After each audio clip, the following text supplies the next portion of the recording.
मान सम्मान के योग्य महाराज रोशनगिरी जी। सुनो भाई सुनो। महर्षि वाल्मीकि इस सृष्टि के रचयिता जिनका आज हम प्रकट दिवस मना रहे हैं, इस मौके के ऊपर आपने मुझे बुलाया, इसके लिए मैं तहे दिल से आप सभी का धन्यवाद प्रकट करता हूं। क्योंकि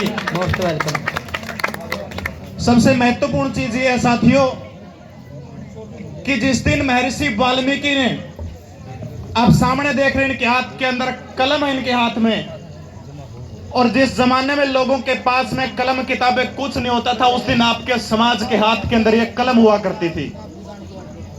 बड़े दुख की बात है कि आज आपका ये समाज हाशिए के ऊपर चला गया, चाहे शिक्षा की बात हो चाहे रोजगार की बात हो।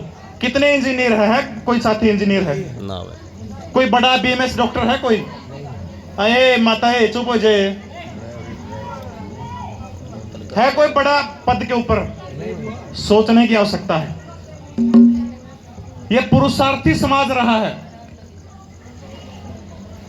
महर्षि वाल्मीकि केवल एक रामायण मात्र से आप उनको जज करने की कोशिश मत करिएगा। वो एक बहुत बड़े वैज्ञानिक भी थे, बहुत बड़े खगोल शास्त्री थे। महर्षि वाल्मीकि के रामायण के अंदर जब आप देखोगे तो बालकांड जो है, बालकांड के 18वें श्लोक के अंदर महर्षि वाल्मीकि ने एक बात लिखी हुई कि जिसमें भगवान राम का जन्म हुआ था, चैत्र महीना था, चैत्र के महीने के अंदर शुक्ल पक्ष की नौमी को सूर्य मेष राशि में 28 डिग्री के ऊपर था। और आज वैज्ञानिकों ने जब उस तिथि का पता लगा तो आज से लगभग 5154 साल पहले वो तिथि यूं क्यों मिली जो महर्षि वाल्मीकि ने आज से हजारों साल पहले देखी। दूसरी चीज, आप सभी जानते हैं ये देश अंग्रेजों का गुलाम रहा। 200 साल से ऊपर हमने अंग्रेजों की गुलामी को झेलने का काम किया है।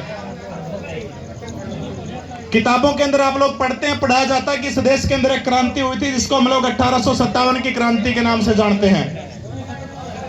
अगर ये समाज नहीं होता तो साथियों मैं बता दूं आपको कि 1857 की क्रांति पता तो या होती नहीं, आप बड़े बाद में होती। 10 मई 1857 को आपके समाज की वजह से, आपके समाज के एक महिला लज्जो देवी की वजह से वो क्रांति हुई थी। किस किस ने नाम सुना लज्जो देवी का? ईमानदारी से हाथ खड़े करके बताना जिसने लज्जो देवी का नाम पहली बार सुना भाई। सुना है किसी ने? अंग्रेजों का जिसमें हिंदुस्तान के ऊपर शासन हुआ करता था, बैरकपुर छावनी पश्चिम बंगाल के अंदर एक अंग्रेज अधिकारी था। वहां उसके टेंट के अंदर आपके समाज की एक महिला लज्जो देवी सफाई करने के लिए जाया करती थी। और वो अंग्रेज इतना दुष्ट था कि वो जो महिला लज्जो देवी जो था उसके ऊपर बुरी नजर रखता था।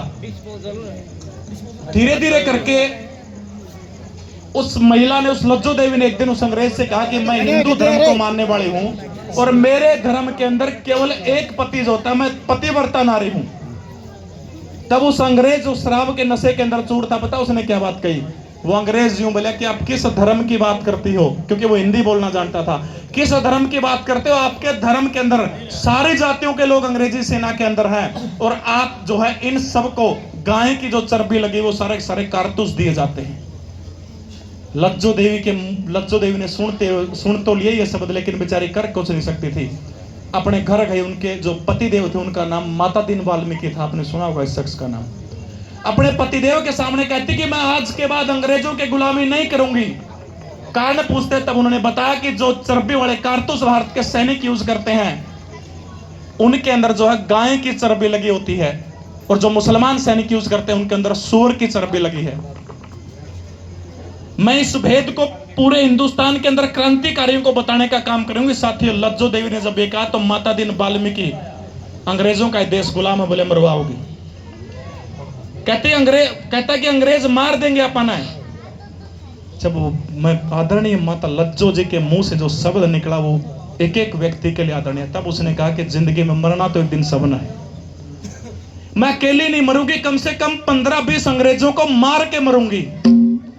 और जब क्रांति होती है, उस लज्जो देवी ने अपने पति को इस चीज के लिए बताया कि आप बाहर जाकर बताइए। और माता दीन वाल्मीकि जाकर के मंगल पांडे को ये बात बताते हैं कि चर्बी वाले कारतूस दिए जाते हैं। और उसके बाद हिंदुस्तान के इतिहास की सबसे बड़ी क्रांति हुई थी, जिसको आज हम 1857 की क्रांति कहते हैं। अगर उस दिन वो लज्जो देवी, आपके समाज की महिला, उस दिन अगर वो सिर नहीं उठाती तो शायद 1857 की क्रांति पता नहीं कितने दिन के बाद होती।